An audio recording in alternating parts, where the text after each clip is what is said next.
but things aren't applied evenly. The criticisms that apply to Democrats for so many of these things also apply to Republicans. But people accept them when it comes from Republicans, and they don't accept it when it comes from Democrats. Or they'll look at something that the Republicans are doing that is absolutely insane.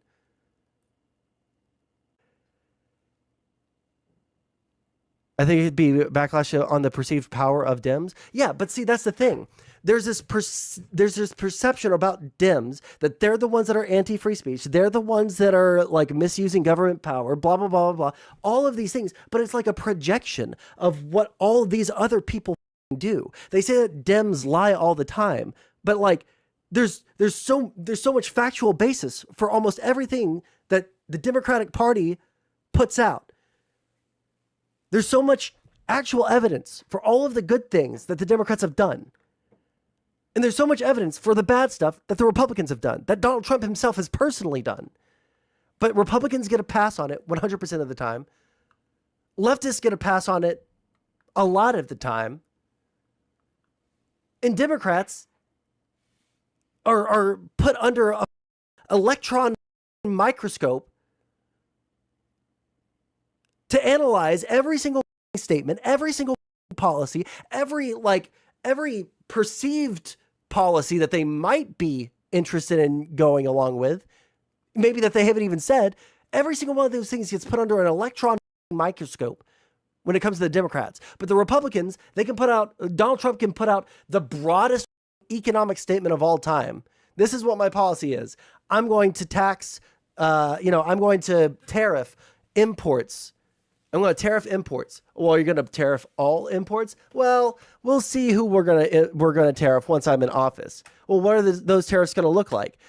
They could be 200, 300, 500. I don't give the exact number just because it could be anything. We want to talk about amorphous policies, or we don't know what their economic policies are. Man, Donald Trump's policies are tariffs. The Gaza situation, I still don't get how Trump is gaining popularity with Muslims. I don't either.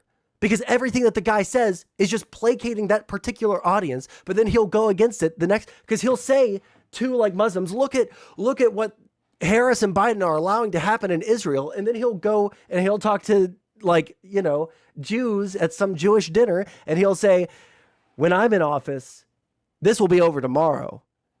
I'll give them everything that they need to end this conflict tomorrow, which is what people think the Democrats are doing. But the Democrats are sitting there like, what the f-? We can't control Israel, right? We also can't like break off all ties with Israel. We can't ruin our relationship with Israel. We also can't control them. And we're doing everything we can to pressure them to do the correct thing. We've made it clear what our stance is on what's happening in Gaza.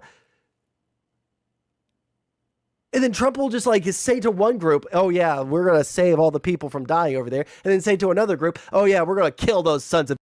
And then everyone just like seal claps and nobody looks at like both statements at the same time. We know Trump is either pro-Israel or isolationist, but Dems have to somehow be pro-Gaza and Israel. Well, Trump is either pro-Israel or isolationist. Like, those things are like completely dichotomous. Like, you can't be like pro-Israel and also pro-isolationist, right? But like Trump can get away with living in the limbo area of, well, we know that he's like saying that he wants to get it unentangled from foreign involvement, so he's an isolationist. But he also says these really nice things about all these other countries that he wants to do business with. So maybe he's not an isolationist. Like, we don't know what the Trump is up to. We don't know what his brain, where his like thought process is going. And ultimately, I can tell you what the entire thought process is. I'm just going to get elected. It's going to save me from all my legal troubles. And that's it. I was just trying to find where we agree for your world view. I wasn't trying to attack you or anything, you know? Can't we just turn the whole region to glass? That's my favorite option. Okay, Vosh.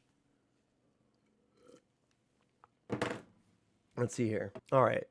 Well, those are my thoughts on the election. It truly is a toss-up. I don't know where it's going to land right now.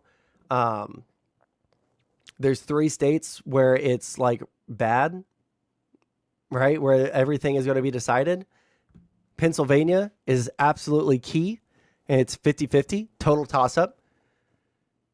Oh, well, I guess Harris has a little bit of an edge, but it's still basically a toss-up in both of these states, right?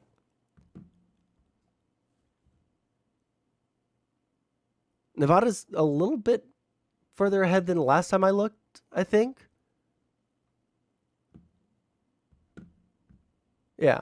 So all that is to say, everything that I just said is, it's insane that we have it's such a close election, but I think that it does just come down to, like, the Democrats have a problem with optics because everyone will believe any lie that there is about a Democrat or about what liberals believe or what they want. And then Republicans have like no accountability whatsoever. They can do whatever the fuck they want. They can say whatever the fuck they want. And there's no repercussions from their voters or from the party. As long as they're aligned with Donald Trump, they can say and do whatever the fuck they want, you know? So that's where we're at. Like this election is a referendum on what we want our country to look like going into the future. Even more so than 2020. Like the conspiracies have gotten worse. People have gotten stupider. I don't even think that most Trump supporters believe everything that they say, but they revel. This is the thing. And I'm calling Admiral Gibbs out. Okay. I'm calling Gibbs out. I don't think that you believe every single thing that you argue. I think sometimes you say something that it triggers a lib in the middle of a debate, and then you'll keep on like ramming that down. I think that you'll do that shit too. And if you want to fight about that, then we can fight about it after the scheduled break that I have to take in stream. But tell me that that's not true. I would have felt much better with Biden as my nominee. Why? I think that the polls would look worse. I think the polls would look worse. You should have heard him on CuteBot as Admiral Libby or Admiral Libs. You were on CuteBot? Why? Biden had no chance of winning. Like, I don't know about that. But the thing is that it was like so... Everything is so right now. I don't think that there's literally any politician in the entire world that the Democrats could put up that actually represents the values of the like broader Democratic Party, that represents the values of the like Democratic voters. I don't think there's a single Democrat alive today or dead that could run that would get any votes from these people. It 100% revolves around a cult of personality around Trump. If it was Biden, it would be a battle of dementia patients. Yeah, but like I was saying earlier, the electron microscope, that every single thing any Democrat says or does literally ever, like Trump has been doing some weird shit. He's been doing some dementia shit, okay? Trump went on stage and swayed flaccidly for 40 minutes. Instead of taking any more questions at a Q&A, he just played a bunch of weird music.